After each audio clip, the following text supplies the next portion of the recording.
C'est l'un des feuilletons de l'été, la gestion des lofts par les clubs de Ligue 1, regroupement de joueurs devenus indésirables qui s'entraînent à l'écart des groupes pro. Deux exemples significatifs, Marseille et Lyon. À Marseille, on y retrouve Verretou, Mbemba, Gigot.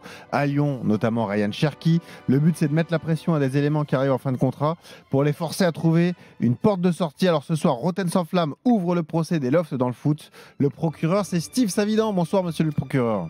Bonsoir à tous. L'avocat des lofts, c'est Jérôme Breton. Bonsoir, maître. Bonsoir à tous. Et le juge, ce sera monsieur Christophe Dugarry. Bonsoir, monsieur le juge. Le magnifique il juge.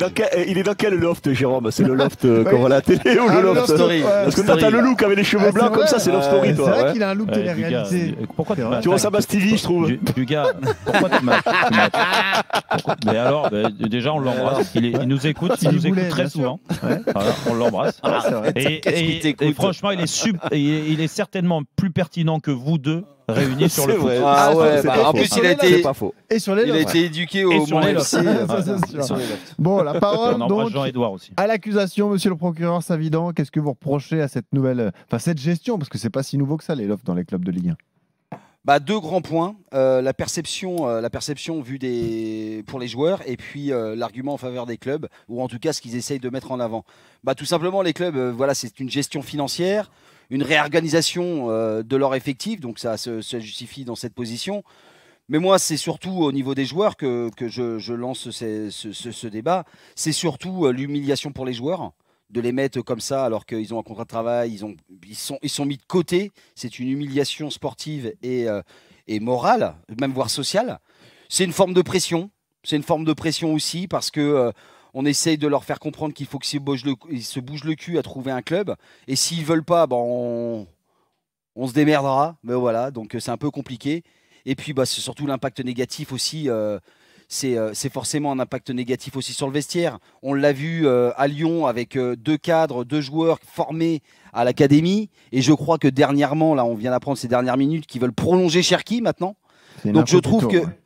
Donc en fait, je trouve que les clubs aujourd'hui ne respectent pas les droits du travail parce qu'on ne met personne au placard. Soit on s'en sépare et on met la main à la poche, donc on assume nos contrats, ou soit on intègre les joueurs dans les effectifs et c'est aux managers de se démerder avec cette situation. Alors vous allez me dire de se démerder avec cette situation. Les joueurs sont en club, ils n'ont rien fait de mal. Alors peut-être qu'ils sont moins performants, peut-être ils ne répondent peut-être pas aux objectifs et on va lever le loup en face de leur salaire, mais qui on est, nous, pour juger des performances en fonction des salaires, et peu importe les salaires, on met personne au placard, ils ont un contrat de travail, il faut le respecter. Maintenant, moi je trouve que les clubs, c'est une mode, maintenant tous les étés, même voire des fois en hiver, on met des joueurs au loft, on n'a plus aucune dignité. Alors vous allez me dire, oui, mais du côté des joueurs, est-ce qu'ils sont toujours respectables et tout ça? Et c'est pas eux les employeurs. Les employeurs doivent respecter leurs droits, les droits des joueurs et faire leurs devoirs. Bon. Donc voilà, moi c'est assez court. Je trouve que ça devient une mauvaise mode et j'aimerais que les solutions se trouvent beaucoup plus rapidement. Eh ben, appelle tes copains de l'UNFP. Heureusement que des fois ils sont là, mon Jérôme. Ils font pas tout bien. Ils font peut-être pas tout bien. On en parlera tout à l'heure, c'est un autre débat. Ils font peut-être pas tout bien. Ils font peut-être pas tout bien. J'en ai fait partie. D'accord, j'en ai subi les conséquences, mais ne parle pas de l'UNFP. Mais ils ont pas et j'en ai extrêmement souffert. J'en dormais pas de la nuit. L'UNFP, ils n'ont rien à faire dans les lofts. Et ne parle pas de protection des joueurs quand il y a des lofts. Ils n'ont pas tout bien fait. Je te parle pas que de l'UNFP, mais je te dis bien, ils n'ont pas tout fait là-dessus. Parce que l'UNFP, il joue sur tous les tableaux. Mais ça, peu importe. Là, on va parler des lofts. Parce que moi, ce qui me fait bondir, Steve, quand tu parles comme ça. Tu dois pas sauter très haut. Non, mais ça me fait. Peu importe, mais ça me fait bondir quand même. Parce que t'es pas le seul. J'en ai entendu d'autres parler des lofts. Le problème qu'on a, c'est que toi, tu es un ancien joueur et que tu as connu le vestiaire et tu as certainement connu les. Bah si, c'est pour ça que j'en parle. J'ai connu un loft. Et que je suis désolé, mais déjà, les lofts se ressemblent pas tous. Donc quand tu parles d'être à la cave, d'être au placard, non, c'est pas vrai. C'est pas vrai parce qu'il y a des lofts, ça se passe très bien et c'est même le joueur qui par moment décide d'aller dans le loft parce qu'il veut plus jouer pour son équipe. Et ça a été mon cas. Ça a été mon cas et c'est des fois le cas de certains. Après, d'ailleurs, tu aurais dû y rester plus longtemps. Mais je coûtais un peu trop cher pour rester dans le loft. Du public, c'est ça. Je coûtais un peu trop cher pour rester dans le loft. Mais en tout cas, le loft, moi, j'ai pas trouvé ça catastrophique. Et les joueurs. C'était où, dans quel club? C'était au Paris Saint-Germain sur la fin. Voilà. Mais peu importe. J'ai aussi échangé, et on échange tous, et on en a vu des mecs qui étaient dans un loft quand j'étais à Bastia, quand j'étais à Monaco, quand les trucs, et c'était pas catastrophique non plus pour eux. Donc il faut pas non plus raconter des choses qui se réalisent pas toujours, tu vois. Les mecs, ils sont respectés par leur employeur, comme tu le dis, Steve, parce qu'ils sont payés, ils ont les mêmes conditions, les mêmes conditions. Ben oui, mais si, ils ont les mêmes conditions, ils s'entraînent avec d'autres joueurs professionnels, sauf qu'ils s'entraînent pas avec l'équipe première, parce que l'équipe première, moi quand j'entends, et c'est pour ça, toi, tu as connu, et je comprends pas que tu tiennes ce discours-là. Quand c'est d'autres qui n'ont pas connu, j'en ai entendu hier, moi je l'ai connu, moi, ça. Moi je l'ai connu, c'est pour ça que je t'en parle. Moi j'ai envie de m'arracher les cheveux. Quand on dit, oui, bah, si vous voulez plus du joueur, bah, il a qu'à s'entraîner correctement, faire la préparation avec l'équipe 1 et lui donner quelques minutes sur les matchs de préparation, et puis comme ça va faire une plus-value pour le vendre et tout ça. Mais c'est pas ça l'objectif. L'objectif d'une préparation, c'est qu'il y a des choix qui sont très clairs. Alors par moments, ça fait mal aux joueurs, en effet, parce que on a grandi comme ça depuis l'âge de 12 ans, 13 ans pour la plupart. On est dans un métier où il y a de la concurrence. Il faut du résultat. Si t'es pas bon, ben t'es mis à l'écart. Si t'as un statut qu'on t'a donné parce que tu l'as mérité, mais que t'es pas au rendez-vous sur une année, dans les grands clubs, c'est comme ça, et ben tu dégages, et on te le dit. Et sauf que si les joueurs, si les dirigeants ne font pas un loft pour la plupart, le joueur, des fois, il comprend pas. Et les agents non plus, ils comprennent pas. Parce que t'as beau leur dire, non, mais cette année, tu joueras pas. Hein.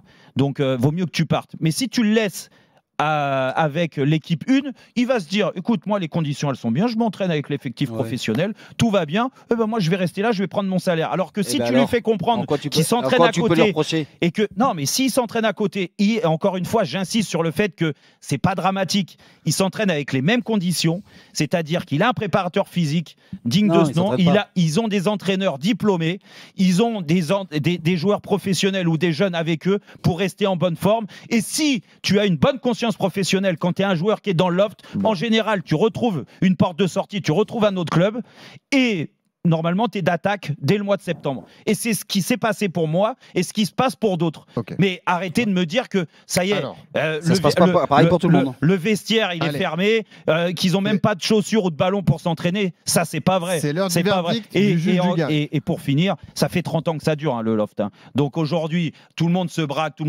Mais s'il y avait eu quelque chose à faire contre les lofts, je peux te dire que l'UNFP, tout l'UNFP qui est grand, il aurait fait en sorte qu'il n'y ait plus de loft. Si le loft existe, c'est que ça arrange certains aussi. À vous de trancher, monsieur le juge.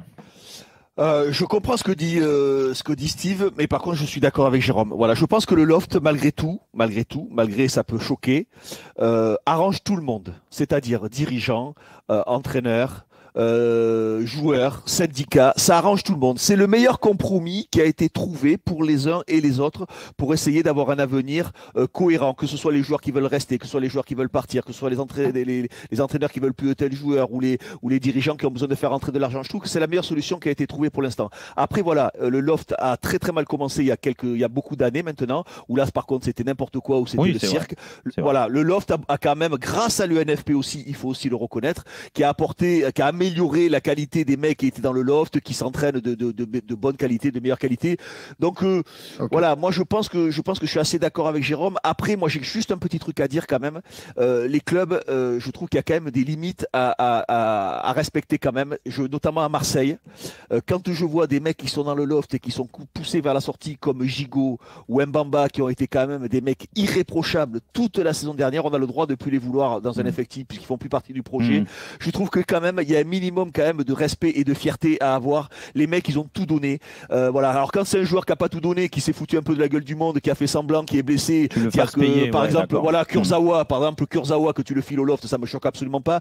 Mais quand il y a des mecs qui ont tout donné pour le club, qui se sont défoncés dans des périodes où les choses étaient plutôt compliquées, où ils ont montré de la force, du courage et tout, t'as le droit d'être élégant. C'est la même chose aussi pour le gardien de Lyon. Voilà, chaque cas est quand même différent et particulier pour ces histoires de loft. Il faut quand même avoir un peu de dignité quand même aussi. Merci. Le juge a tranché. Victoire de Jérôme Roten dans ce procès.